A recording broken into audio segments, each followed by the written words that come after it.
അസ്സലാമലൈക്കും ഫ്രണ്ട്സ്. ഇന്ന് ഞാൻ നിങ്ങളുമായിട്ട് ഷെയർ ചെയ്യുന്നത് ഒരു മസാല ഇഡ്ഡലിയുടെ റെസിപ്പിയാണ്. നല്ല ടേസ്റ്റി ആയിട്ടുള്ള ഒരു ഇഡ്ഡലിയാണ് കേട്ടോ. അത് ബ്രേക്ക്ഫാസ്റ്റിനോ ഡിന്നറിനോ ഒക്കെ നമുക്ക് ഉണ്ടാക്കാൻ പറ്റുന്ന റെസിപ്പിയാണ്.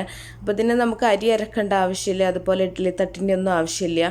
ഇഡ്ഡലി തട്ടില്ലാത്തവർക്ക് ഉണ്ടാക്കിയെടുക്കാൻ പറ്റും. അപ്പോൾ ഇതെങ്ങനെ ചെയ്യുന്നത് നോക്കിയാലോ. ആദ്യം തന്നെ ഒരു ബൗൾ എടുത്തിട്ടുണ്ട്. അതിലേക്ക് ഞാൻ 1.5 കപ്പ് റവയാണ് ഇട്ട് കൊടുക്കുന്നത്. വറുക്കാത്ത സാധാരണ റവയാണ് എടുത്തിട്ടുള്ളത് കേട്ടോ. 1.5 കപ്പ് കറക്റ്റായിട്ട് തന്നെ എടുത്തിട്ടുണ്ട്. ഇനി കപ്പളവല്ല എന്നുണ്ടെങ്കിൽ നിങ്ങൾക്ക് ഗ്ലാസ്സിന് അളന്നിട്ടെടുത്താൽ മതി. അപ്പോൾ 1.5 കപ്പ് റവക്ക് നമുക്ക് 1 കപ്പ് തൈരാണ് ചേർത്ത് കൊടുക്കുന്നത്. അധികം പുളിപ്പില്ലാത്ത തൈരാണ് ചേർത്ത് കൊടുക്കുന്നത് കേട്ടോ. ഒരുപാട് പുളിയായിട്ടുള്ള തൈരാണെങ്കിൽ ആ ഒരു ഇഡ്ഡലിക്ക് നല്ല പുളി ഉണ്ടാവും. അപ്പോൾ ഒരു ടേസ്റ്റ് അത്രയും നമുക്ക് ഉണ്ടാവില്ല. ഇനി ഇതിലേക്ക് ആവശ്യത്തിനുള്ള ഉപ്പിട്ട് കൊടുക്കുന്നുണ്ട്. എന്നിട്ട് നന്നായിട്ടൊന്ന് മിക്സ് ചെയ്തെടുക്കുക. അപ്പോൾ റവൻ്റെ അളവ് നിങ്ങൾ കൂട്ടുകയാണെന്നുണ്ടെങ്കിൽ തൈരിൻ്റെ അളവും കൂട്ടി കൊടുക്കുക കേട്ടോ. നല്ല കറക്റ്റായിട്ട് നമുക്ക് കിട്ടുള്ളൂ. നന്നായിട്ടൊന്ന് മിക്സ് ചെയ്ത് വെക്കുന്നുണ്ട്. ഇനി നമ്മൾ ആ ഒരു കപ്പ് തന്നെ കുറച്ച് വെള്ളം എടുത്തിട്ടുണ്ട്. 1 കപ്പ് വെള്ളമാണ് ഇതിലേക്ക് നമുക്ക് ആവശ്യമായിട്ട് വരുന്നത്.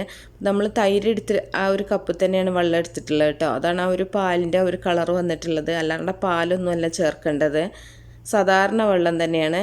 അപ്പോൾ കുറച്ച് വെള്ളം ഒഴിച്ചിട്ട് നമുക്ക് നന്നായിട്ടൊന്ന് മിക്സ് ചെയ്തെടുക്കാം. അപ്പോൾ ഇനി ബാക്കിയുള്ള വെള്ളം കൂടെ നമുക്ക് ഇതിലേക്ക് ഒഴിച്ചു കൊടുക്കാം. അപ്പോൾ 1 കപ്പ് വെള്ളം നമുക്ക് ആവശ്യമായിട്ട് വന്നിട്ടുള്ളൂ. ഇനി റവയുടെ വ്യത്യാസത്തിനനുസരിച്ച് ചിലപ്പോൾ വെള്ളത്തിൻ്റെ അളവിലൊക്കെ വ്യത്യാസം വരും. അപ്പോൾ നിങ്ങൾ ശ്രദ്ധിച്ചിട്ട് ചെയ്താൽ മതി. നമുക്ക് ഇഡ്ഡലിയുടെ ആ ഒരു മാവിൻ്റെ ആ ഒരു കട്ടിയായിട്ട് തന്നെ, അത്രയും കട്ടിയായിട്ട് തന്നെ നമുക്കിത് കലക്കിയെടുക്കാം. ഇനി ഇതിലേക്ക് നമുക്ക് ലാസ്റ്റ് ചേർക്കേണ്ടത് ബേക്കിംഗ് സോഡയാണ്. ഒരു 1/2 ടീസ്പൂൺ സോഡാപ്പൊടിയും കൂടെ ഞാൻ ചേർക്കുന്നുണ്ട്. സോഡ ചേർത്തെങ്കിലേ നമുക്ക് നന്നായിട്ട് കിട്ടുള്ളൂ കേട്ടോ. നന്നായിട്ട് തന്നെ വേവുന്ന സമയത്തായാലും പൊങ്ങി വരുന്ന സമയത്തായാലൊക്കെ ആ ഒരു കറക്റ്റായിട്ട് കിട്ടുള്ളൂ. അതിനാണ് ബേക്കിംഗ് സോഡ ചേർക്കുന്നത്. സോഡയും കൂടെ ചേർത്തിട്ട് നന്നായിട്ടൊന്ന് മിക്സ് ചെയ്യുന്നുണ്ട്.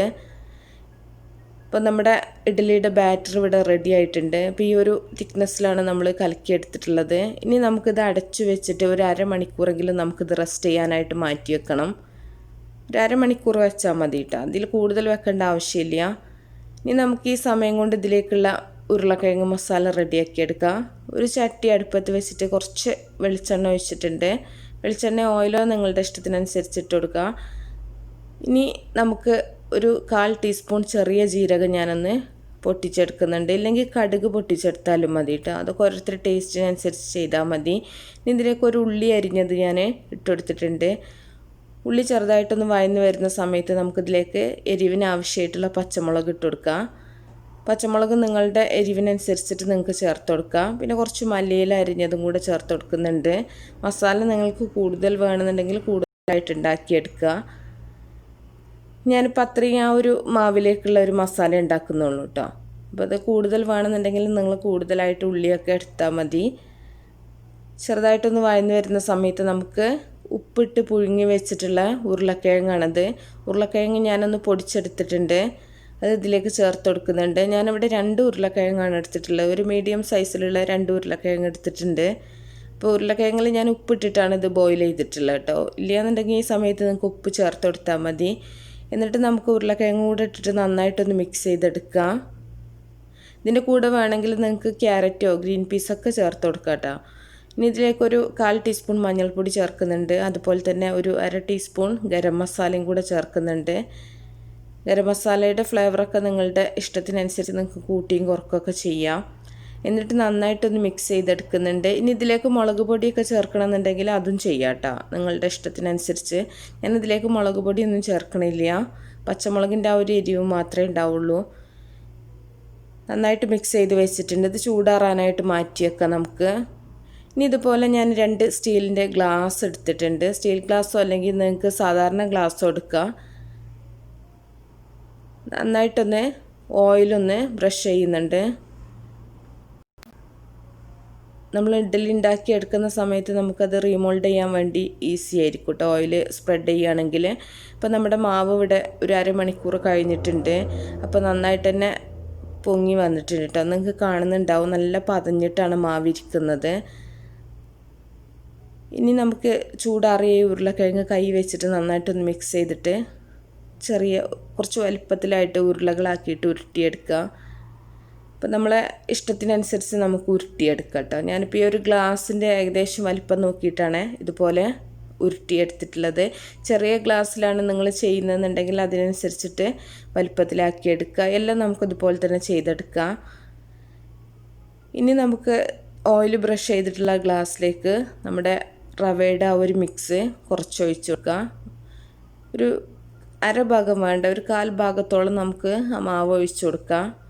എന്നിട്ട് നമ്മൾ ഉരുളക്കിഴങ്ങിൻ്റെ ആ ഒരു മസാല ഇതിലേക്ക് ഇറക്കി വെച്ച് കൊടുക്കുന്നുണ്ട്. അതിൻ്റെ സെൻറ്ററിലായിട്ട് തന്നെ നമുക്ക് വെച്ച് കൊടുക്കാം.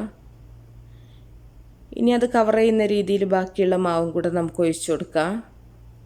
ആ ഉരുളക്കിഴങ്ങിൻ്റെ ആ ഒരു ഇത് പുറത്തേക്ക് കാണാത്ത രീതിയിൽ നമ്മൾ അതിൻ്റെ മുകളിലായിട്ട് തന്നെ ബാക്കിയുള്ള റവയുടെ ആ ഒരു മിക്സും കൂടെ ഒഴിച്ചിട്ടുണ്ട്.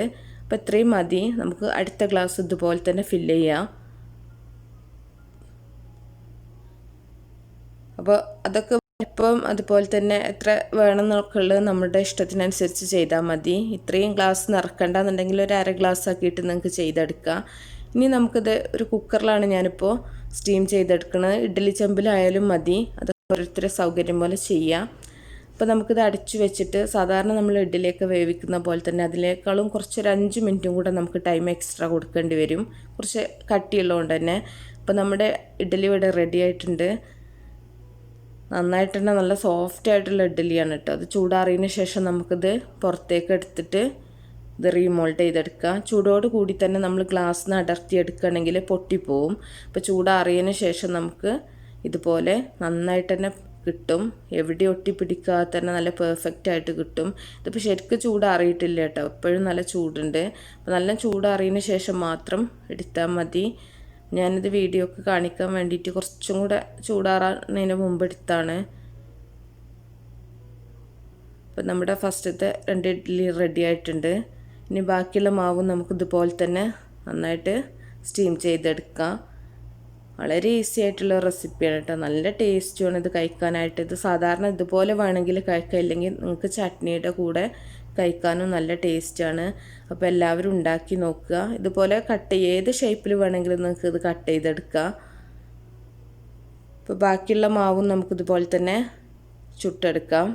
ഇത് ഇഡ്ഡലിയുടെ തട്ടിൽ വേണമെങ്കിലും നിങ്ങൾക്ക് ഒഴിച്ചിട്ട് സ്റ്റീം ചെയ്തെടുക്കുക. അപ്പോൾ എല്ലാവർക്കും ഇഷ്ടമായിട്ടുണ്ടാവുമെന്ന് വിചാരിക്കുന്നു. അപ്പോൾ നല്ല നല്ല റെസിപ്പികളൊക്കെ ആയിട്ട് ഇൻഷാ അല്ലാഹ് അടുത്തൊരു വീഡിയോയിൽ കാണാം. Okay, by.